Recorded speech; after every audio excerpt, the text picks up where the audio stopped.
Hello, it is Ryan, and we could all use an extra bright spot in our day, couldn't we? Just to make up for things like sitting in traffic, doing the dishes, counting your steps, you know, all the mundane stuff. That is why I'm such a big fan of Chumba Casino. Chumba Casino has all your favorite social casino-style games that you can play for free anytime, anywhere with daily bonuses. That should brighten your day a little. Actually, a lot. So sign up now at ChumbaCasino.com. That's ChumbaCasino.com. No purchase necessary. VGW Group. Void where prohibited by law. See terms and conditions. 18+.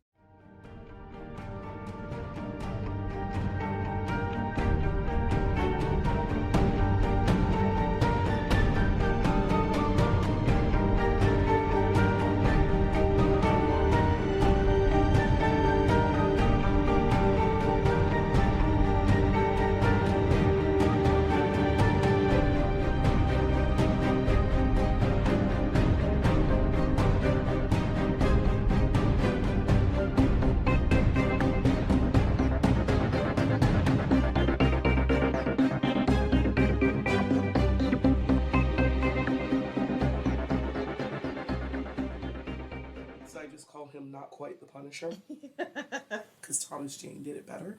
Mm-hmm. But he has this new movie, Werewolves. It is one of the most epically bad things I have ever seen in my entire life. Man, I don't think there's been a good werewolf movie since American Werewolf in London. Name one. Honestly, I'm gonna have to revisit American Werewolves because I'm starting to come to the conclusion that there's no such thing as a good werewolf movie. It could be. It could be. I just have hazy memories of liking it in the 80s, but we were starved for genre stuff. So I'll have to go back. Anybody can be a werewolf. Yeah. In this one. No, it's not like, oh, you got bit and now you're changing. No, anybody. Oh, just anybody could be? Just spontaneously? Yeah, like something about human DNA has changed in this not too distant future, okay, where anybody can be affected by the by the moon, the lights of the moon, okay, and be turned into a werewolf. Anybody. That's so dumb. And so people have to lock their doors and stay in at night, an elaborate security system to keep the wolves out because they're running in packs. Yeah, right. As wolves do. Packs of werewolves everywhere. Mm-hmm. Not quite the Punisher is a scientist that has sort of a cure for being a werewolf, but not quite. It only lasts an hour. Okay. And he has to fight all the werewolves to get to his family. Mm-hmm. But then at the end, he turns into a werewolf so he can save his family. Okay. Because the wolves were getting close, breaking into the house, it was going down. Yeah. And the only way to stop them was with like some wolf on wolf violence. Right, okay. And all of the werewolves, because we see a lot of werewolf, we're not even going to try to like sleight of hand camera work. They all look like rejects from a Chuck E. Cheese. Ooh. Like, the robots are awful. Yeah. Like, is this The Howling bad? Or are we a little more sophisticated? Like, is this CGI? It is on par with bad as the Howling. Only, like, worse because there's too much of it. Because in the Howling, the werewolves are bad. Yes. But they're used sparingly. We True. get, like, a mouth and some drool and, oh! And then next thing you know, it's a wolf, and then we're all scared. Yeah. No, this was... Yeah, I don't even know what this is. But I was thoroughly entertained by how horrible it was. You know, it'd be a lot more fun running from those wolves with the cure to get into your house and your family turns into wolves and you're trapped with them! Ah! But you put the drops in your eyes and you won't be a werewolf for like an hour. Drops in your eyes? Yes, You know how that was the formula. It is to get drops in the eyes of a puppy. No, but you put it in your eyes while you're still a people. Okay. So it doesn't, like, you don't get into the eyes of the wolf and it, like, de-wolfs? No. You put it in your eye and then you don't wolf. Nah. But it only lasts an hour. Lou Diamond Phillips is in it. Haven't seen him in a while. Hey, that's true. Turns into a werewolf. Good for him. It was the most bizarre thing. I was just watching it going, huh. No, you're right. There should be a good werewolf movie. I don't There think isn't. there is.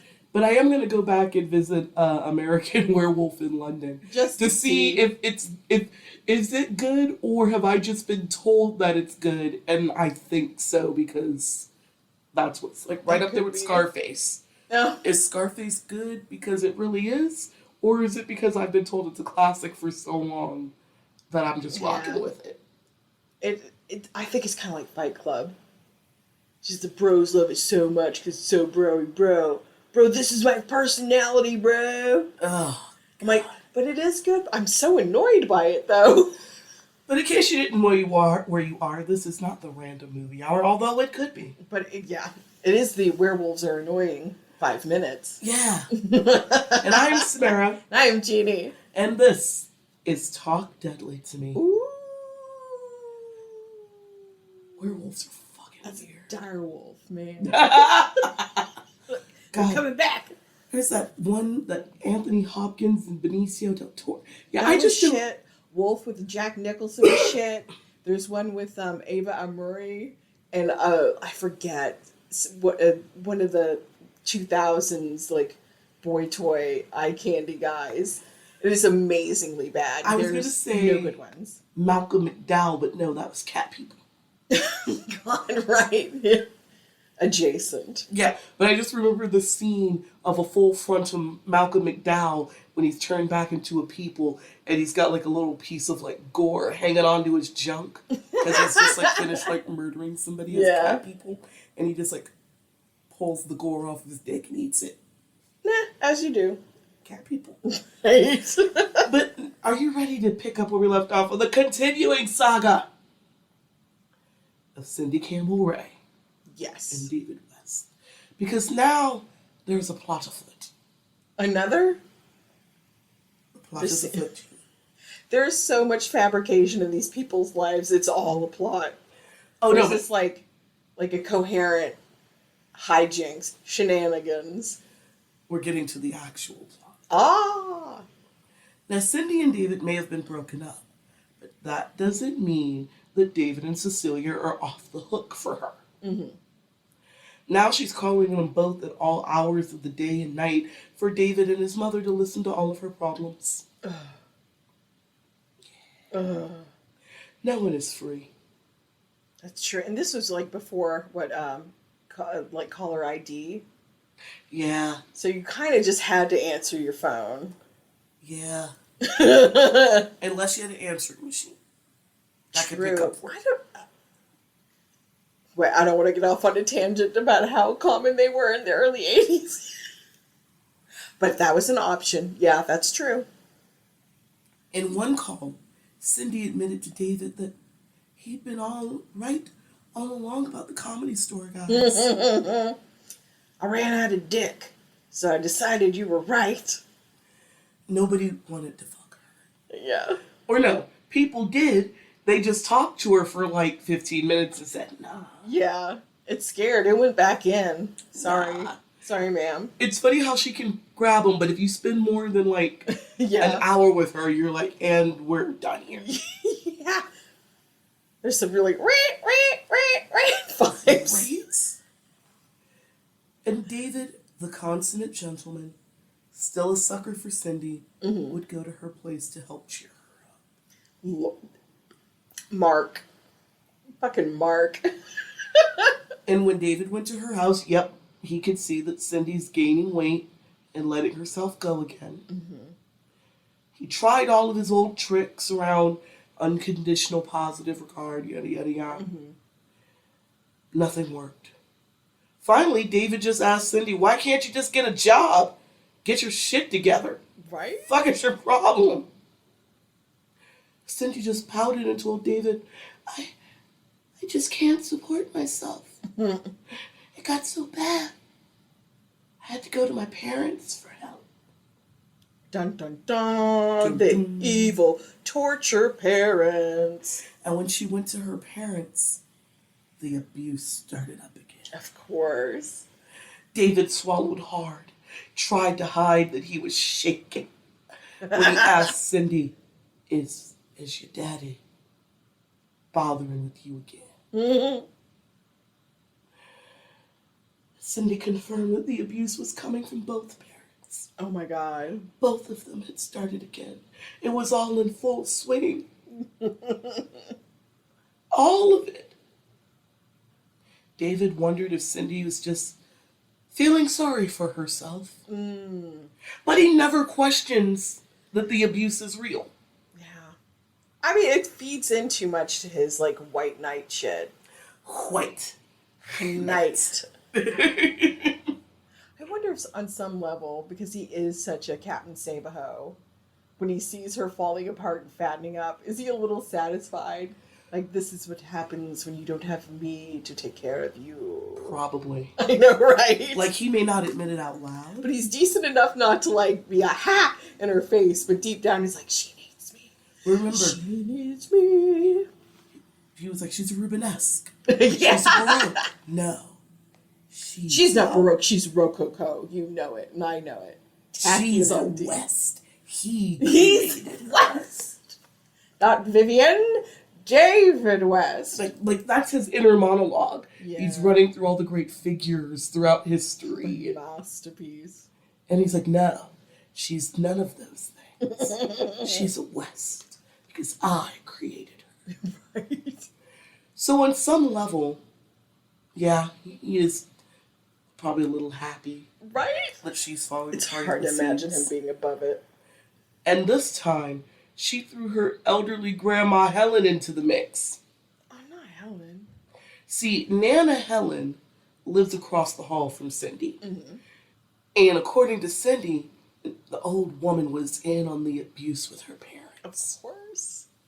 Nana Helen's constantly spying on Cindy, reporting back to her parents. Like the Stasi. Remember, Cindy told her friend Gwen that Nana Helen was coming up on her balcony and flashing her 90-year-old titties to seduce the men that I know. Cindy Her brought home. lies are so bizarre. Nana Helen just out there like, Cindy.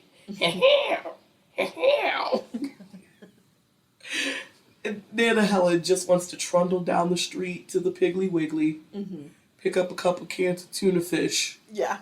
trundle back home. And watch her stories. That's all she wants. Yeah. Maybe call one of her old lady crew for a game of canasta. Yeah. Pinochle. But other than that, it's really all she wants in life.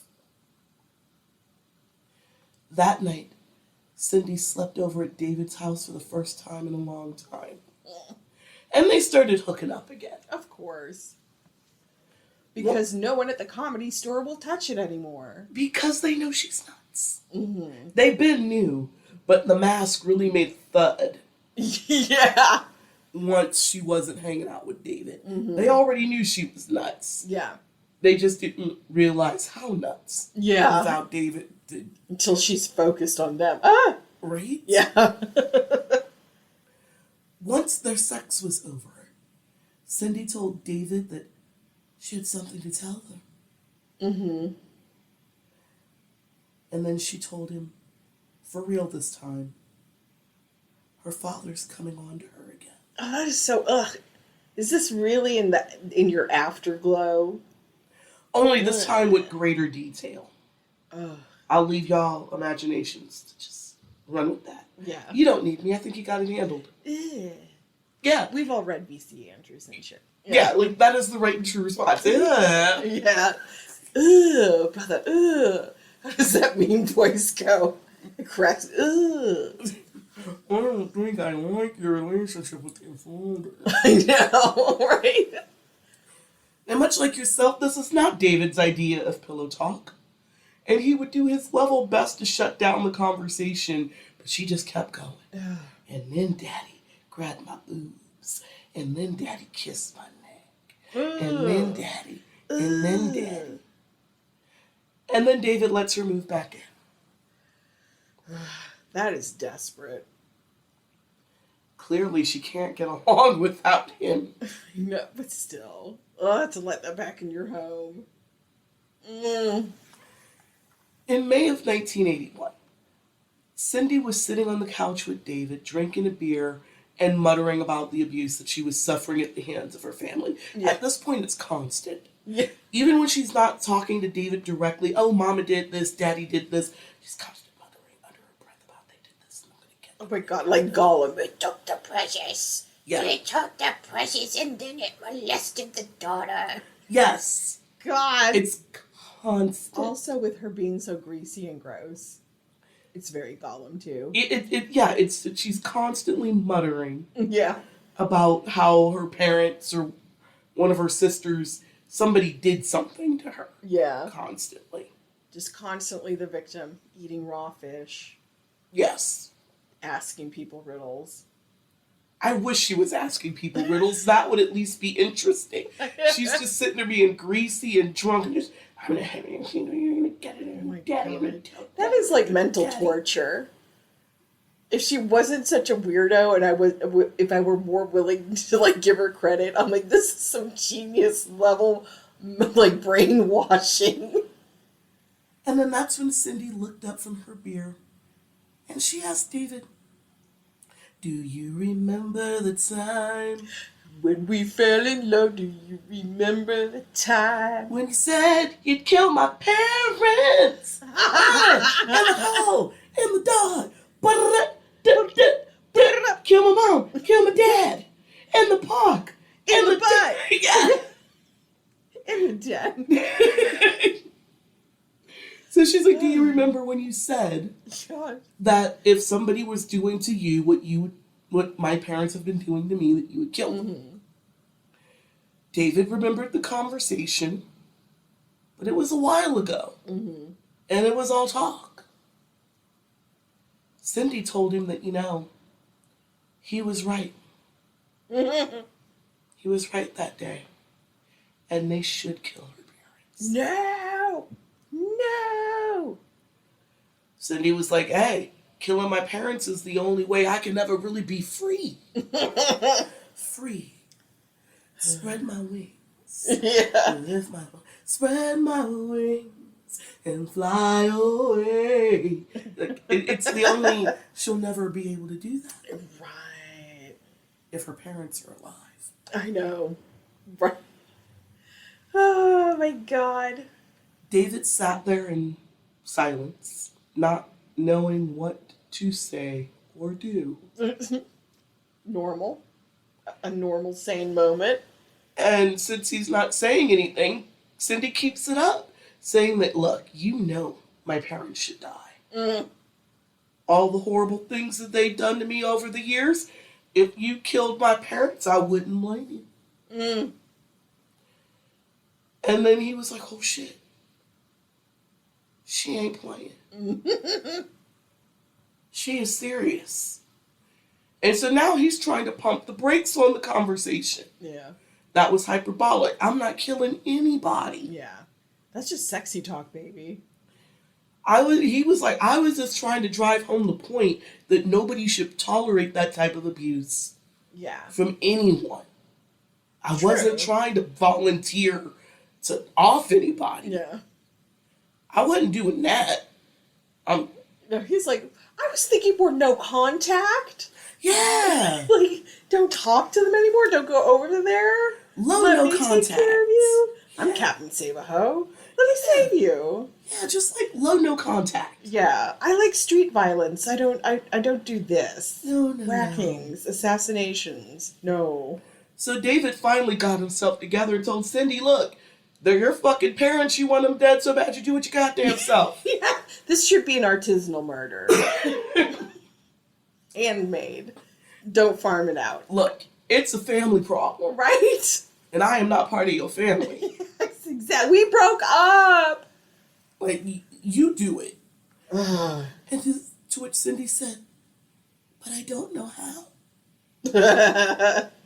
Lies. What you mean? Fair. She's thought about it. She just Yeah. wants somebody else to do it for Yeah. her. Yeah. David decided that in this moment he's going to split the difference. Yeah. He's going to tell Cindy how to murder her parents. Skills that he had learned when he was in the military and reading Soldier of Fortune. Right. It's all about murder. But he's not going to do it for her. He's just going to tell her how. And then you do with that information what you will. But if you let David tell it, killing Cindy's parents would be easy. Mm-hmm. All she had to do was get an untraceable gun, pick a time and place where there would be no witnesses, establish an alibi, and wear gloves and a disguise if you think there's a chance that you'll be seen. Bing, bong, boop, murder. Yeah. Easy peasy, lemon squeezy. Right? And Cindy agreed this is a good plan and asked when we could get it done. He said, no, simple bitch. You take this information I have given you, and if you would like to take that and kill your parents, you're allowed. Yeah. I am not doing it for you. There's no we in murder. No. There's not. But there is you. Yes. You can kill me. Because he told her, look, yes, your father is a disgusting man that deserved to die. But a cold-blooded murder is a different trip. Yeah. That is. Yeah. Cindy grabbed David by the arm, digging her nails in, and she spun it around. She said, look me in the eye, David. Look at me. Look at me! Witness me! Witness me! And staring him in his multicolored eyes, she started, slowly, methodically laying out the way her father sexually abused her. Ew! Almost like a chant. And then he did this. And then he did that. Man. And then he did this. And then he did that. And on and on. And he can't get it out of his head. Yeah. Ugh. He's already jealous of her daddy. That is so... Ugh. So twisted. In the end, David said that he did not have issues with killing her father. But Virginia, her mother, is a different story. Yes, David thought Virginia Campbell was a freaky little bitch. Mostly because of the hunchback. And he has and he is viscerally disgusted by the visibly disabled. Well, of course, he's a Nazi. Right. She's not even disabled. She got scoliosis. It's enough. It's enough for a Nazi. True. This is a deformity, and kill it, kill it, kill it. But because of her little humpback, he already thinks of her as a freaky little bitch. Yes. Because her little hump is weird. But her level of abuse was not anything he thought that you should kill someone over. Yeah. He's like, so she locked you in the closet. She let you out, right? Yeah. But then Cindy's like, and then she tried to drown me. Oh, God. Now she's reaching. But what's going to work on this idiot? Again, she's looking him dead in the eye. Now she's chanting about how her mother made her suffer. Cindy said that once Virginia told Cindy, you know, darling, silence is golden, only to turn around and slap her across the face. And then she almost let Cindy drown when she was 3, shoved her down the stairs when she was 7, yada, yada, yada, yada, and denied her all of the little luxuries that the sisters got. Oh, God. Oh, Cinderella. Cinderella dressed in yellow, yellow, Cinderella. It's just so unbelievably pitiful. So she backed David into a corner where he said, I need time to think. I need to think about this. Murder is a very serious topic. After a few days, David told Cindy that Virginia was his hang-up. Again, she's a slime ball, but her crimes and misdemeanors do not rise. True. But she's worn him down on Daddy. She's not giving up on Mommy. Yeah. I just imagine this is how she got her way a lot. Just like a relentless campaign. I want a pony. I want a pony. I want a pony. I want a pony. Pony, pony, pony, pony. And when that didn't work, she screams, she yells, she throws things. She runs away. She's not above whatever it takes to get her away. I know. It's so irritating. I just want to punch her. She needs punched in the face. Yeah. Oh, Jamie. I wish she'd... or any of Betty, any of the sisters, Michelle, if you had socked her in the nose just as hard as you could once. We'll talk about it more in episode 4, but during the investigation, there is a point where Michelle and Cindy go to blows. Nice! Yay, Michelle! Michelle's husband has to break it up. Nice. Because the sisters know how to love Cindy from afar, Mm-hmm. but they're also not afraid of the smoke. Yeah. So, like, basically, it's a sister-on-sister fight. Nobody's going to go to jail for this. True. So let's do this. So, yeah, the sisters especially, during the investigation, they're not afraid to, you feeling froggy, let's jump. All right. This makes me so happy. But we'll talk about that one later. Excellent. And so that's when Cindy finally told David, look, when my parents are dead, I'm going to inherit anywhere from $3 to $4 million. If you kill my parents, I'll give you half the money. The real motive. That work? Yeah. Financial freedom. That's Right. what she really means. Like, okay, fine. Yeah. Will you do it for $1 million? Right, 'cause Pussy? all of my tales of woe just gave you too much to think. Yeah. Maybe if I throw in some cash as a sweetener. You're so icked out. Yeah. That was Bruce's plan. Yeah. It's wheatgrass time. Oh yeah, he's eating the cat grass. For all you cat parents out there, do not spend $10 for these sad and scraggly cat grass plants that you get at Petco. Yeah. Go to your local grocery store. Wheatgrass and cat grass are the exact same thing. True. If you go to your local Whole Foods or whatever your local grocery store is, you can get a really nice wheatgrass plant for about $5. Yeah. Give that to your cat. It's a better plant than you could get at the Petco.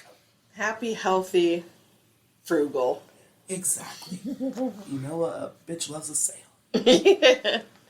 And that's when Cindy explained that, see, we have to kill my mother to make sure that she doesn't inherit the entire estate. The loony bitch isn't wrong. I mean, because we know, like, the estate is what she's after. Yes. And that's why she needs must both of her go. parents dead. Yeah. She doesn't seem to mind having to split with the sisters. Mm-hmm. I think she knows on some level wiping out all 5 of them is a field too far. Yeah. She knows she can't get away with that. Yeah. But if she could take out the 2 principals, Exactly. she can live with splitting this money 4 ways. Because if she doesn't kill mom, she has to wait for mom to, like, pass away. It's Right. not like the fortune will be split among mom and the daughters then. No. It's all mama. Right. So mom has to die too. That David is offended. Yeah. How dare you imply that I would kill for money? I am a man of honor. I am a man of principle. And if I am going to kill your parents, it would be because it's the right thing to do, not because I want the money. I read A Soldier of Fortune because it's rad, not because I'm a soldier of fortune. He was offended to his core Oh my god. that she would imply that he would take money for murder. He is not a psycho. Only a hitman would do something psychotic like that. I'm no ghoul. So David is offended. Money. Mm-hmm. Money. Money makes the world go round, the world go round, the world go round. He is not so gauche. Yes, he is. Well, maybe not for that. He is tacky, he is gauche, he's delusional. But I'll respect that, like, this is his field too far. This is his thing. No Principle. women, no children, not for money. Has to be for I principle. don't know. He just wants to sucker punch assholes in the street. That's his speed. Yeah. David left the conversation saying that he needed to think it over. Over the next few days, David ran the issue with Cindy and her family through his mind. And he decided that he and Cindy were bound together for eternity. No doubt about it. We're lashed to the karmic wheel together forever. No doubt about it. They are bound. And if they're committed to each other in the way that he felt that they were, then Cindy's shame and pain is his to bear along with her. Yeah. Besides, Lady. every human has the right to feel safe and cared for. Sure. And if David is really a moral person with the strength of his convictions, wouldn't he do what was necessary to secure that kind of safety and security for his life partner? And doesn't that mean that killing Cindy's parents is the right thing to do? In principle. Cindy's turned back into a chain-smoking blob, and that's her parents' fault. Yeah. It's unjust. Ain't right. All my hard work. So he decided to reach out to his burnout friend Wiki for help. Oh, God. David called Wiki to come over, and they went for a walk. While they were walking, David asked Wiki if he remembered those assholes that he had told him about. Yeah. He had told Wiki about the Cindy situation without calling it the Cindy situation. Okay. He knows these rich assholes. They're giving him a hard time. They banned him from the house. Yada, yada, yada, yada. But he's not saying this is Cindy's family. Yeah. Wiki needed a quick memory jog because there's no shortage of assholes for David to complain from. Right? Captain Justice has always got some asshole in mind. I kind of imagine him like Otto from A Fish Called Wanda, just leaning out a car door, asshole, to everyone he nearly runs over. Right? So, Wiki eventually, okay, those rich people. Yeah. Got it. Those assholes. Okay. And then that's when David asked Wiki if he'd ever killed anyone.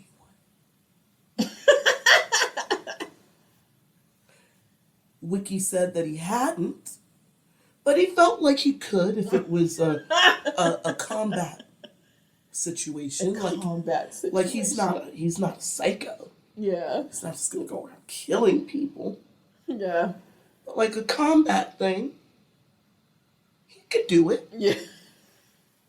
Then David asked Wiki if he could kill for money. And that just launches the pair onto a deep debate on the moral issues of murder. But in the end, they decided that they needed more than money to kill somebody. They needed principle. Oh. Yeah. Okay. Money is not enough. Now, a normal person would be freaked out if their bestie for the restie just started asking them about murder out of the blue. True, but this doesn't feel like out of the blue for them. No, because all they do is talk about war games, Soldier of Fortune, weapons. I'm telling you, if I was in Vietnam, I wouldn't have fallen for any of those booby traps. The Viet Cong would have been afraid of me. Exactly. Oh God, I just did, what's his name? Napoleon Dynamite. Yes. That's who his friend is. This is Wiki in my head. Yes. Napoleon Dynamite. Only bare-chested, wearing like an ammo belt and like some dingy bell-bottoms and combat boots. Yeah. But just as slack-faced and... Yeah. Just, these two are just 4chan come to life. But Wiki did tell David that if he was going to kill somebody, he would use a .45 and wear a mask. That it would be a hit-and-run kind of thing. Like you just go up to somebody, bop, bop, and run away. Drive by. Once in the head, once in the chest. Get out of there. Yeah, professional. Then, after that, destroy all your clothes, take the gun apart, toss the pieces in different bodies of water. Just melt into the night like a shadow. Then David asked Wiki if he had a gun he wanted to sell. Wiki is still nonplussed. No, we're just playing fantasy games still. This is still message board shit to Wiki. Yes! Yeah. After a few more days of pressure, David decided that he would help Cindy.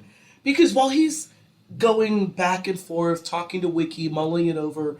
You know, Cindy's like, did I tell you what Daddy did to me yesterday? Yeah, just constantly. Did I tell you what Mama said to me? This is probably like 40%. This bitch needs to shut up. Right? It's like, I can't take it anymore. I can't hear any more tales from the rape. You know? Tales from the rape. Just constantly. Tales from the rape. I'm the crypt keeper here to tell you about your molestation. Oh my god. Normally that would be horrible, but we know this is all lies. So Yeah, it's even fine. the crypt keeper's like, ugh.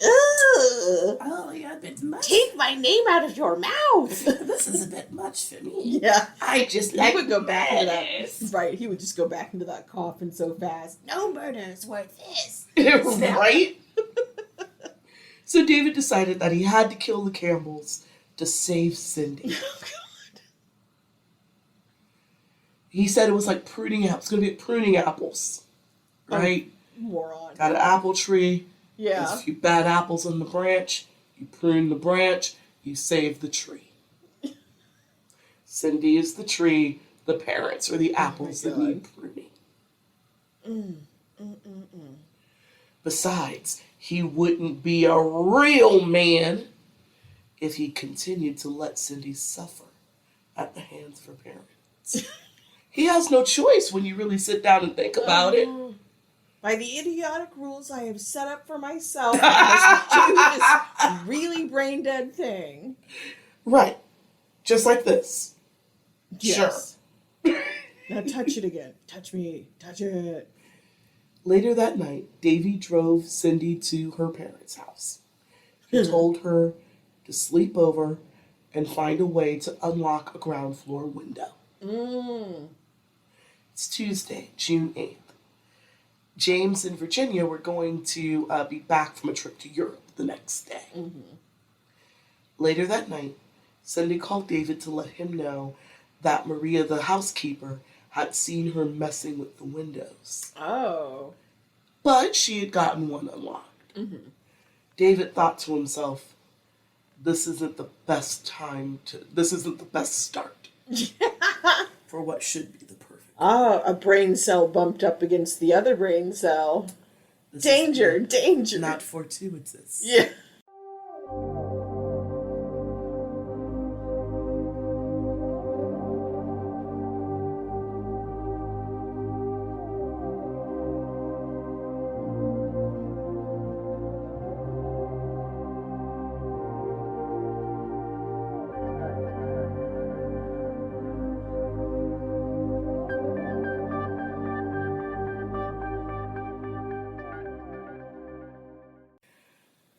So, we're off to commit the perfect crime. We're off to commit the murder. The wonderful murder of Oz. It is the murdering whiz. The murdering whiz there was. If ever there was a whiz, there was. The murdering whiz is one because. Cindy's a crazy bitch. And the murderous thing she does. Do-do-do-do-do-do. And Dave, her simp. So, Maria, the Campbell family housekeeper, she had been in the employ of the Campbell family for almost 20 years. Been with them forever. And in that time, she became a dedicated member of the family. Especially to Cindy's two sons, Michael and Matthew. Aw. But as much as Maria loved the Campbells, she really had no use for Cindy. Yeah. For years, Maria had watched as Cindy caused trouble in the family, abused her sisters, extorted her parents for money, and all but abandoned her children to her parents' care. Maria admired James for cutting Cindy off. Yeah. She knew that had to be one of the hardest things for a father to do. Yeah. So now it's spring 1982. Virginia told Maria that Cindy was moving back home for good. Ooh. Oh, poor Maria. That must have been devastating. Maria said that if Cindy moves back, I quit. Good for you, Maria. Stand your ground. And James said if Cindy comes back, he's leaving. Good for you, James. The next day, Virginia told Maria Cindy is not coming home. Yay! And The villagers rejoice. No, she told Maria straight up, you and James mean more to me. Yeah, I'm glad she picked Maria over Cindy. Cindy may be her daughter, but James and Maria are more important than having Cindy. And she was like, I'm not losing you two. Yeah, you're my stable relationships. And Cindy would be allowed to visit, of course, but she would not be allowed to move back into the family home.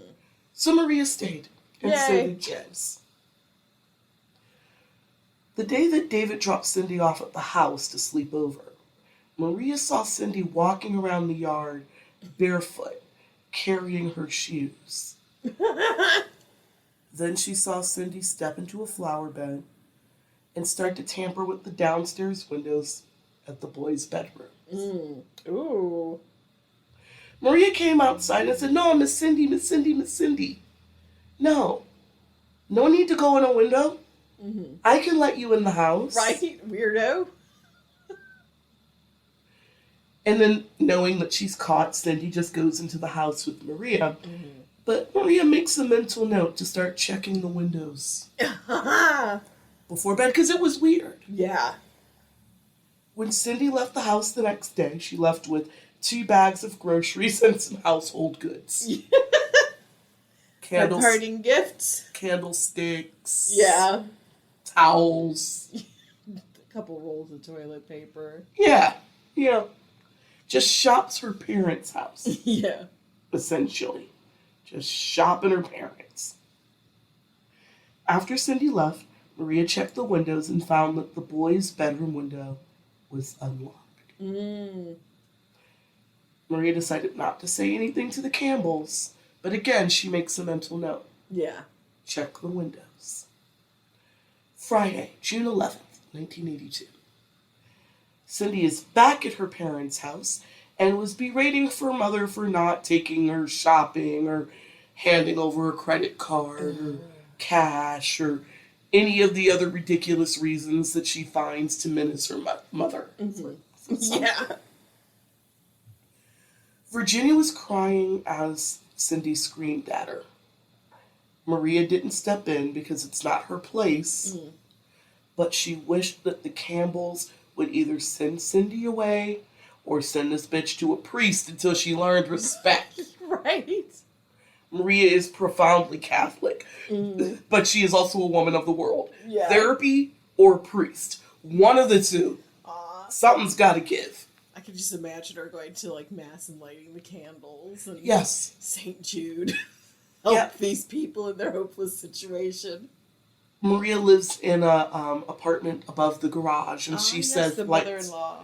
she does like candles for the Campbells, and she says a rosary for them every night. That's really sweet. She does love these people. She is an extended member of the family. Yeah. She is Tia Maria. You know. The Campbells had banned Cindy from their house before, but that had only lasted a few days.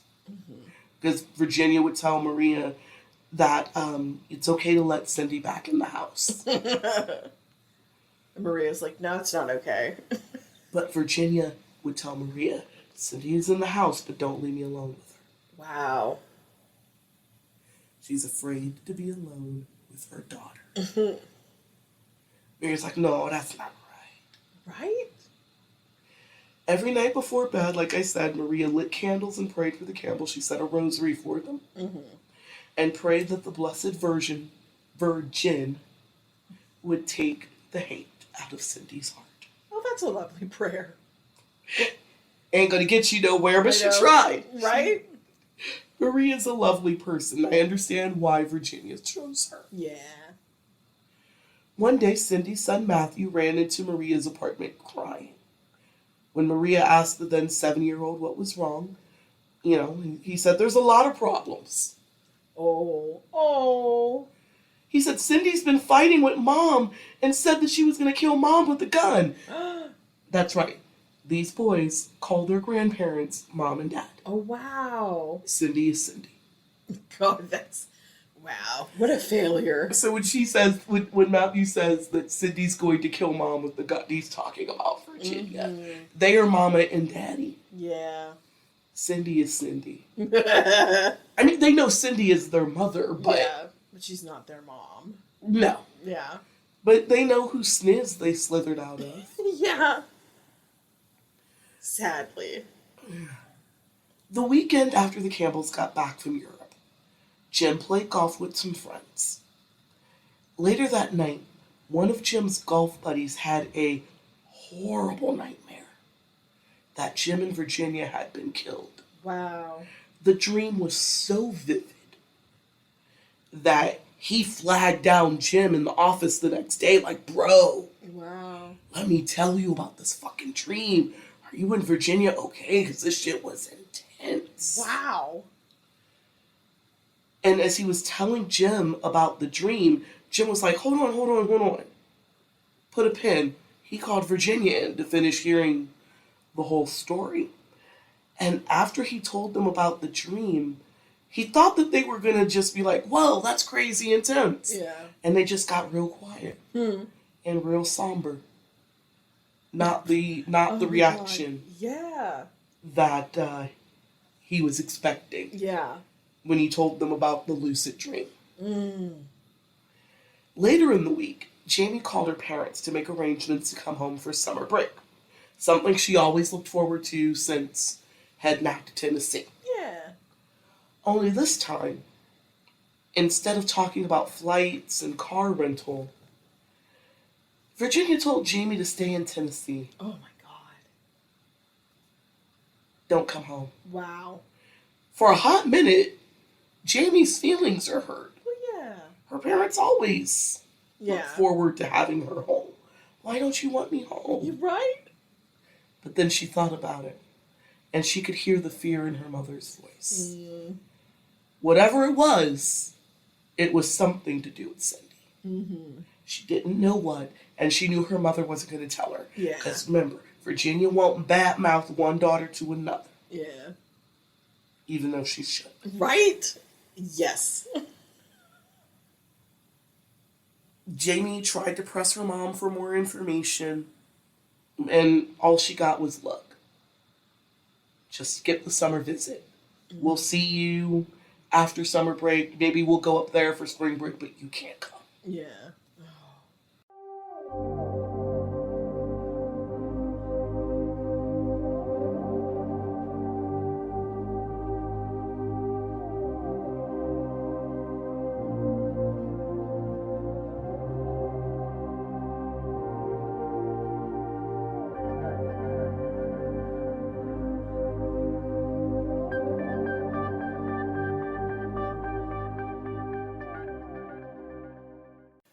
Bruce Lee and Prince are the two little men that could get it. Yes. Because they were both tiny as fuck. Yes. I don't think either one of them tapped out too much taller than 5'5", 5'6". Oh, I would give it 5'3". I'm being generous because I love them. Well, they wear lifts. So. Yes, but they were both definitely on the small side of average. Yeah. Compact. But both of them could take your woman. Yes. That is for an absolute fact. And Prince will do it in the same pair of pumps she got on. Yes. Because, ooh, Lord, I found the 24/7 Bruce Lee channel. You can't tell me shit about Bruce Lee these days. But enough about that, Genie. It's time to be a man. It's time to be a Marine. Oh, God. Yes. If only that was a 1-to-1. It is not. But David thinks of himself as a good Marine. Yeah. The bestest.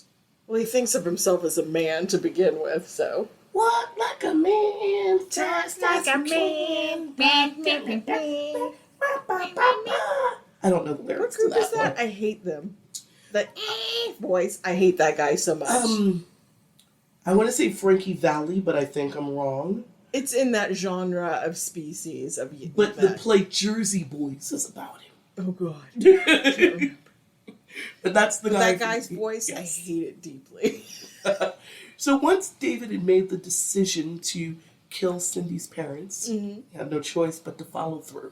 Okay. But he said this was going to be a cold kill. Just like the name of this book. Dun dun dun. By Craig Olson. 147 chapters of Cold Kill. Winter is coming. But it was going to be detached. Emotions. Well planned. Yes. Cold Kill. And David told Cindy she's going with him. Good. Yeah, Your I wouldn't trust that bitch. Your Daffy murder. Exactly. You're coming too. Yeah. Yeah. She didn't want to, but he wouldn't do it any other way. I don't blame him. That is the first spark of, like, real intelligence in this man I've detected. I mean, it's dumb as hell and reprehensible to kill anybody, but, yeah. It's only fair. Your parents, your murder, you're coming. If we were killing my parents, I would go. Yeah. If I go down for this, we both go down. You're getting your hands dirty, bitch. Honestly, that's not his thought process. His thought process is, if I'm killing your parents, it's only right that you come with. He's not, because he thinks that it's so coldly planned that they're not going to get caught. He is only thinking about the fairness of it. Okay. In a way, you're giving him too much credit. Like, he's like, if it was my parents who were killing, I would go. So you have to come too. So, she's going to come along. She doesn't want to, but she will. Yeah, no shit, she doesn't want to. And deep down, David wondered if Cindy was going to be a liability. She's dumb as a box of rocks. Yeah. She's erratic. She's sloppy. Yeah. She's noisy. And crazy. She's not the type of person that you would think of when you're like, yes, a stealth murder. I know. Come on, Cindy, let's go. She's excellent at following directions. Yeah, no. Cooperation. Oh my God, Game of Death just came on. This movie is fucking excellent. I'm telling you, the honey badger has woken up like 3 days out of the week to be asleep on the couch as I fell asleep watching my 80th Bruce Lee movie of the night. Love that shit. So, once David made his decision, Cindy sat at David's feet in their gross duplex. Yeah. And he lectured her about what it takes to suspend your fear. Oh, Lord. Breathe with me. Breathe with me. Take the pressure. And play a game, I'll get you.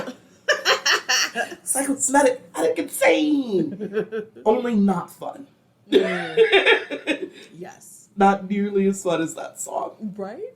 But she's got to breathe through it.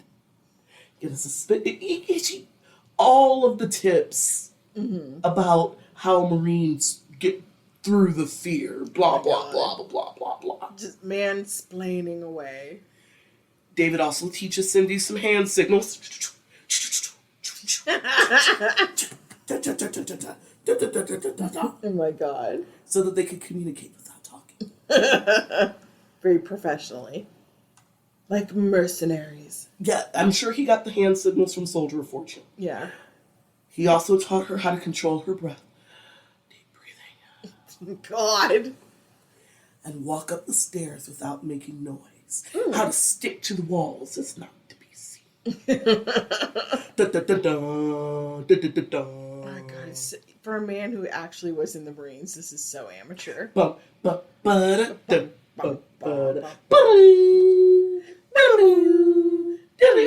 damn it, Cindy. Yeah. Why? Right.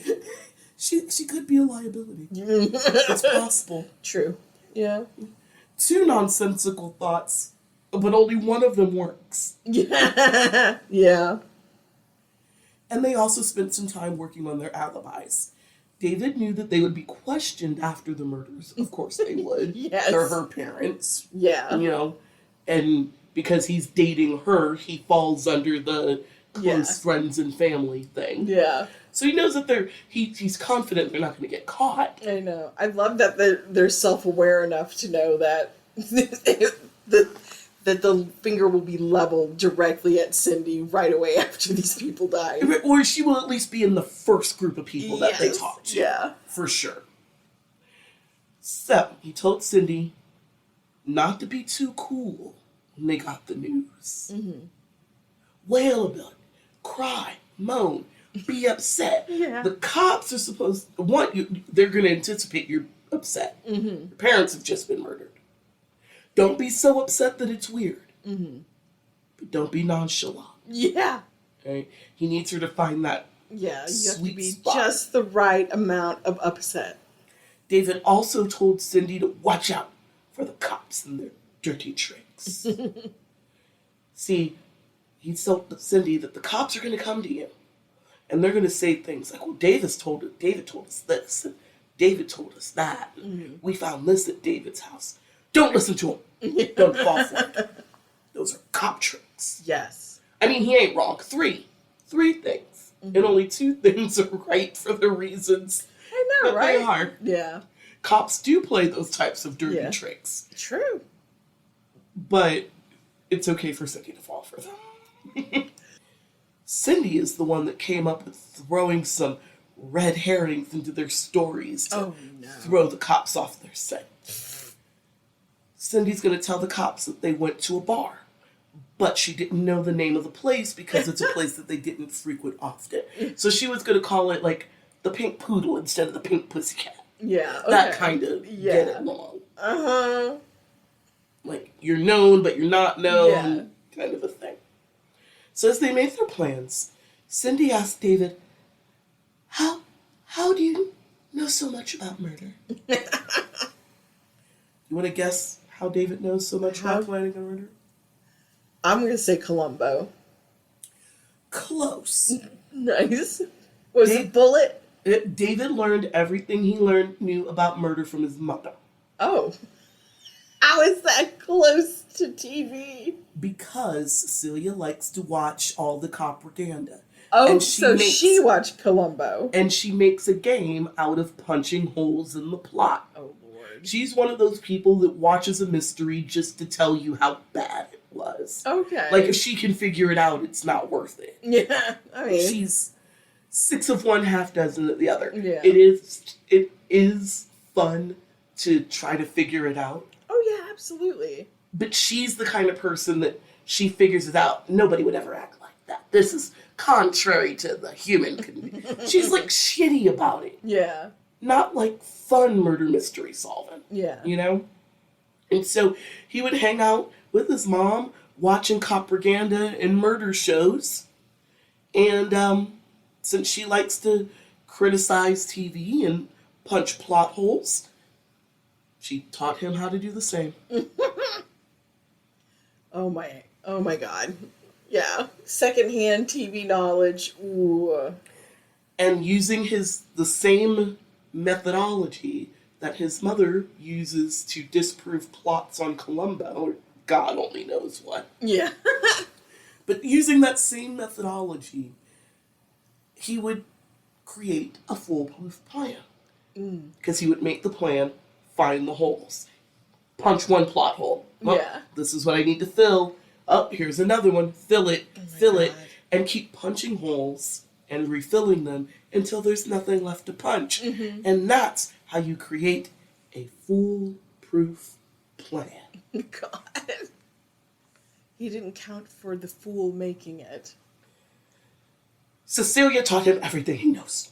I know, it's sad. Fool!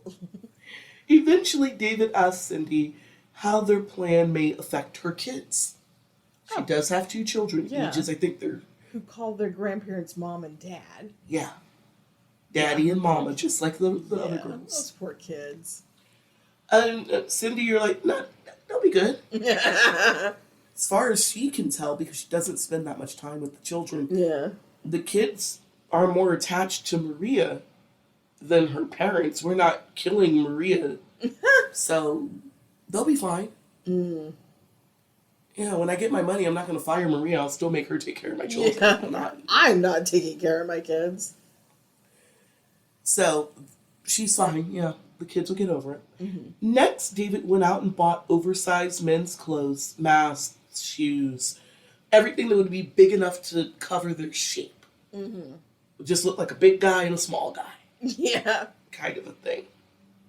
Cindy complained that her shoes were too big. The boots were too big. She couldn't walk right in them. Because they're big. Oh God, I can imagine her just clomping around in them. It's like, wear more socks, woman. That's exactly what he said. He was like, we'll put extra socks on you. Quit bitching. And the plan with the boots, why he got her like a size 9 men's boot. Mm-hmm. Even though she wears like an 8 in women's or something. She got a hoof, but not a man size. Yeah, yeah. Was that it would look like 2 men had broken into the house. Mm-hmm. This is all part of their... Yeah, that was a hole he busted out. That was a plot hole and he took care of it. Yeah. And finally, David went and bought a gun from his friend Wiki. $500. Oh. And for the low, low price of $500, Wiki included some hollow point bullets into the deal. Oh, there you go. I was like, okay. Sure. I know, right? Yeah. Throw in these hollow points for free.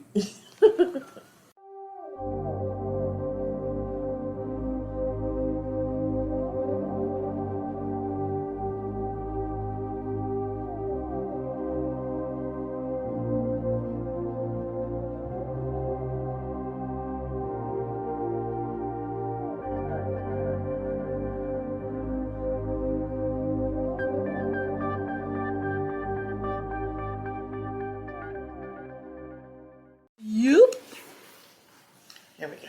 All right. So June 17th, 1982. Mm-hmm. David told Cindy, we're a team. And it's time to put our plans into motion. Aww. They were going to go to her parents' house, do the damn thing on the 18th at 3:30 a.m. Okay. The witching hour. Yep.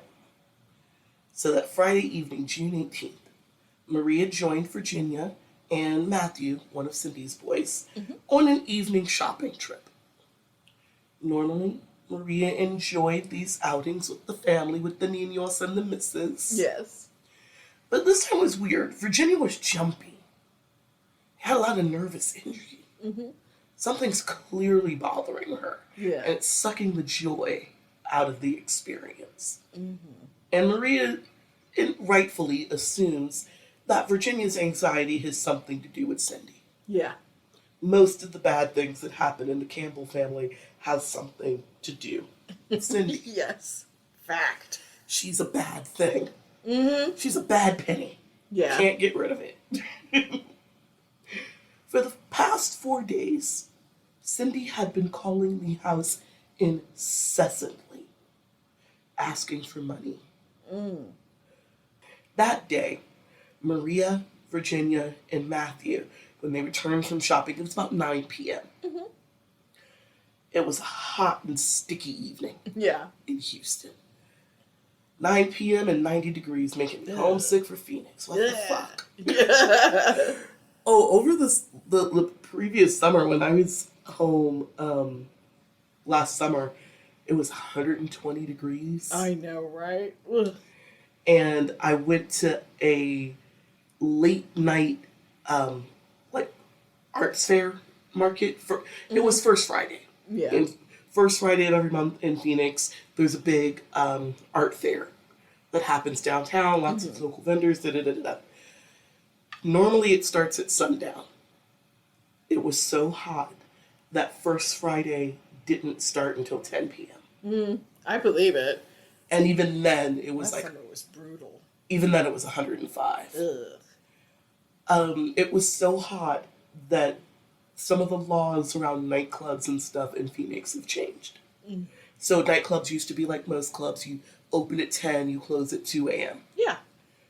And 10 o'clock, it's still too hot. People aren't going out. So now, clubs are opening at like 11 p.m., midnight. And they're allowed to stay open until 7 a.m. Wow. Because everything's an after-hours bar now. Yeah. Because after hours is when it cools off enough for people to go out. I think the sweet spot was like between 4 a.m. and 8 a.m. That sounds right. And then it got down to a nice brisk 75. I know. Felt fantastic. By 10 a.m., 103. That's so funny. Climate change is forcing Arizona to be night creatures. Yeah. I mean, just to survive, you have to, like, never go out during that time of the day to sleep. Yeah, basically. I mean, everybody has air conditioning, so you go to work and stuff. But yeah, like big social events, nightclubs, bars, they're all turning into after-hours joints. Yeah. Because nobody's leaving their house before 11. Yeah. Nobody's smart God. at least. Anyway. So it's a hot night. Hot time in the city. And because of the heat, Virginia offered to let Maria sleep over in the main house with the air conditioning instead of sweating it out in her apartment above the garage. Normally, Maria would have accepted the offer. But it's Friday night, and she didn't want to intrude. Okay. Friday nights are a very special night in the Campbell house because it's movie night. Nice. And Michael and Matthew get their pillows, their blankets, their sleeping bags, and they go into their mama and daddy's room. I mean, they're grandparents, but let's be real, these are their parents. Yep. I mean, they know Cindy's their mother. They're not stupid. Yeah. But they know who their mama and daddy really is. Oh, yeah. So they get to sleep in mama and daddy's room in the big bed with their pillows and their blankets. Awesome. And the four of them have a sleepover. That is cute.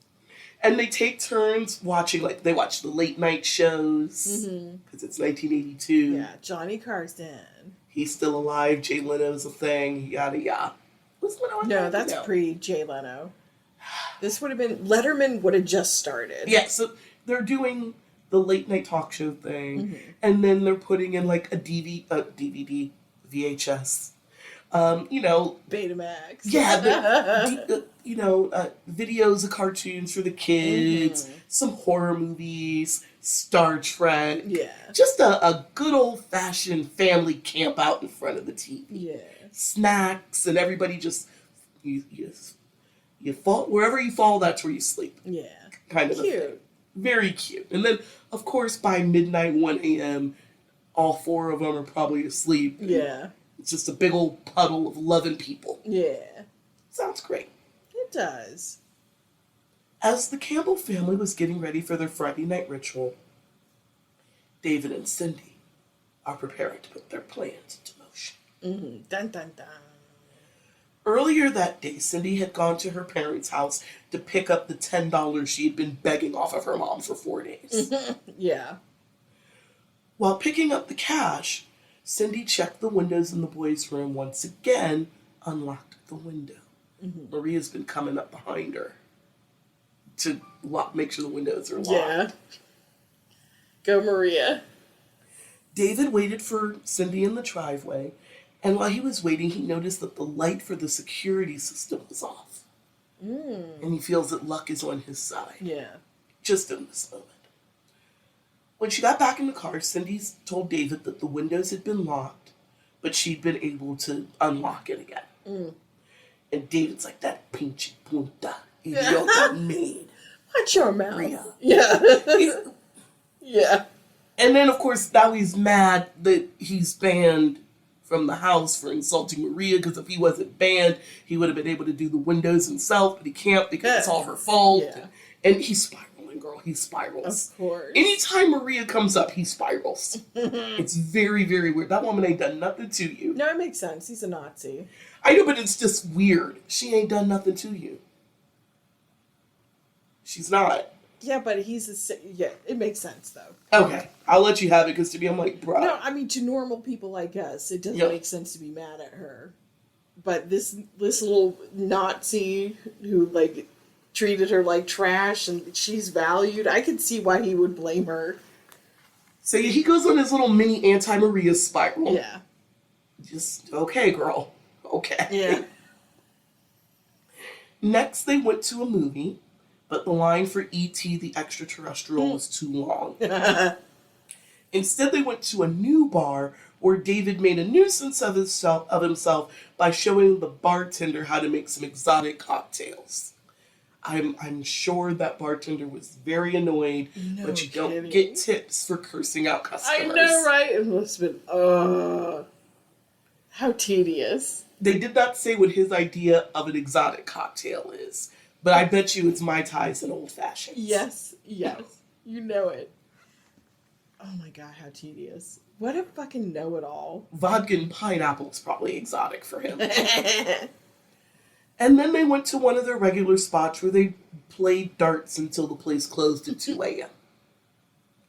Probably about a half dozen people that they knew saw them at the bar, and making himself such a nuisance to the bartender was to make sure that that bartender remembered him. Yeah. After leaving the bar, David and Cindy went to David's place to prepare. As he dressed, David reflected on the money that Cindy would inherit. And he decided this is poetic justice. Oh, yeah? Well, for all the things that Cindy had been denied and the abuse that she'd endured, Yeah. it's poetic justice that she gets all their money. It's not, but, here we are. At 3 a.m., David and Cindy headed to the Campbell's house. By 3:20 a.m., they were inside. Cindy had given David the layout of the house, which I'm sure she sketched immaculately because she is artistically That's gifted. true. We It was can give probably her that. a very well done Yeah. rendering, and accurate too. Yeah. Well done and accurate. And David had memorized the layout of the house so that they didn't have to use a flashlight. The pair slid into the house through the unlocked window that Cindy had left open. Quietly, David followed Cindy up the stairs to her parents' bedroom, hugging the walls. Yeah. Regulated breathing. Yeah. Walking silently is not to make the stairs creak. Because he taught her how to distribute her weight so that you don't make noise. Girl, they practiced. I'm not surprised. I don't doubt it. He made her walk up and down his little 6 duplex steps. Well, 6 steps up to his porch, and they were wooden and rickety. Yeah. And he made her walk up and down those steps until they quit squeaking. Good. Yeah. That's how he knew she was ready. Once inside the room, they saw James and Virginia fast asleep on top of their comforter. David squared his body into a combat stance God. and then whispered to Cindy to turn on the light. As the light flipped on, David began shooting. He let out a total of 4 shots. One hit James through the eye, Ooh. while another went through Virginia's head. Then David got closer to the bed and shot Virginia and James once in the chest each. Before him and Cindy fled the house. Cowards. So they leave the house. They're running. Yeah. Ooh, they're hoofing it hard, too. Yeah. They parked down the way. They didn't park actually in the driveway. Okay. They parked, down the road. Yeah. So they kind of have to run through the yard and through some bramble to get to where they parked. And as David's running, he realizes that Cindy's not behind him. Oh, yeah? He turns around and he sees Cindy in the doorway. And she's clawing up the carpet. She had dropped a glove. Oh. David's like, fuck that glove. We gotta go. Yeah. We gotta go. She's, but my glove. But get your fucking ass up. Yeah. And they just left the glove and ran. Nice. And that is where we'll leave you. For the continuing saga Oh, my God. of Cindy Campbell Ray and David, he ain't shit West. Right? Actually, his middle name is Duvall. But middle name is his father's name. His father's first name is Duvall. Oh, no. Okay. David. That's a very Tennessee Williams kind of name. David. But Duval West. But remember, his parents are disaffected intellectuals. Well, exactly. Very Tennessee Williams. Emotionally. The only thing that's... And they're Southern. Emotionally constipated, I believe is what he called them. Sweet bird of youth. Cat on hot tin roof. They fit in. David Duvall, he ain't shit West. Yeah. And on that note, do not forget to like, comment, subscribe, feed the algo, send me an email. Yes. Let me know what you think. Ding, ding, ding. talkdeadlytome@gmail.com. Throw some that's right. cases this way. Right. Do the fucking thing. Let's talk about it. And on that note, I've been Samara. And I've been Jeannie. And this has been Talk Deadly to Me. Boop, boop, boop, boop, boop. Hello, it is Ryan, and we could all use an extra bright spot in our day, couldn't we? Just to make up for things like sitting in traffic, doing the dishes, counting your steps, all the mundane stuff. That is why I'm such a big fan of Chumba Casino. Chumba Casino has all your favorite social casino-style games that you can play for free anytime, anywhere with daily bonuses. That should brighten your day a little. Actually, a lot. So sign up now at ChumbaCasino.com. That's ChumbaCasino.com. No purchase necessary. VGW Group. Void were prohibited by law. See terms and conditions. 18+.